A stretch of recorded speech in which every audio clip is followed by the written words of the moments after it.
Tania 14 Nissan, on continue Shara Yichud Ve'emunah dans le chapitre 4.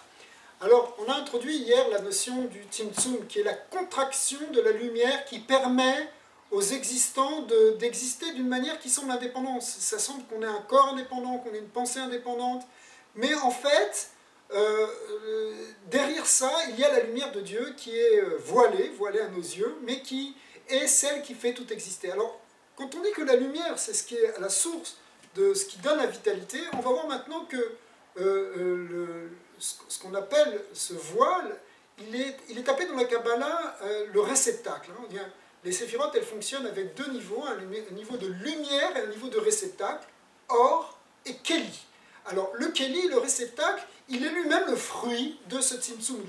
Il est l'accomplissement de ce tzimtzum, c'est ce qui vient empêcher la lumière de se révéler. Et en même temps, d'un autre côté, on verra que par la transformation de ce keli, on va permettre à ce keli de devenir ce par quoi la lumière elle-même se révèle. Mais pour l'instant, le keli est compris comme ce qui est la résultante du voile de la lumière, donc du tzimtzum.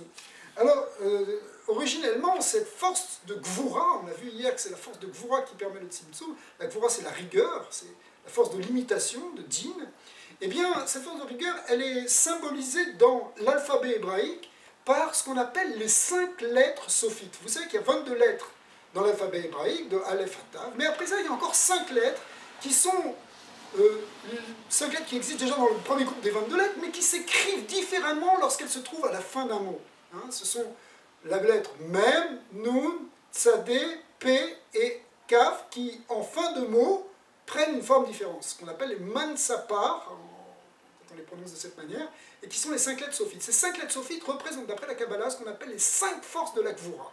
La Gvura, elle a 5 forces qui viennent d'un niveau très élevé. Le Admorazaken fait référence ici à ce qu'on appelle dans les Zohar Botsina de Kardenuta, la lampe obscure, qui est le principe de la rigueur, le principe de ce qui va donner la limite dans le monde et ce qui va donner le voilement dans le monde. Hein. C'est le principe du Tzimtzum en réalité, qu'on retrouve dans plusieurs niveaux de Sphirot, dans la Bina, etc. Mais c'est le principe de la Gvura qui, donc, par ces 5 attributs de Gvura, va permettre la limitation et l'existence de corps indépendants de la lumière. La racine finit en nous disant que la racine elle vient d'un niveau très élevé qu'on appelle les Gvorot de Hatik. Hatik Yomin, c'est le niveau le plus élevé dans les séphirotes de Hatzilut, c'est le niveau le plus profond. Et en même temps, dans cette Gevura qui est au sein de ce Hatik Yomin, dans ce Keter du Keter, dans ce niveau le plus profond d'Hatzilut, et bien là, il y a une force de rigueur qui va permettre, qui à ce niveau-là, évidemment, est complètement douce et fondue dans la lumière, mais qui est la racine de la rigueur au sein de la lumière divine. Alors, finalement, c'est ça qui va permettre ensuite d'accéder de Tzimtzum en Tzimtzumim jusqu'à l'apparition d'un monde concret dans lequel nous sommes et dans lequel on ne voit plus, à proprement parler, eh bien, cette lumière divine. Donc, on va voir plutôt les kélim, les réceptacles, plutôt que la lumière.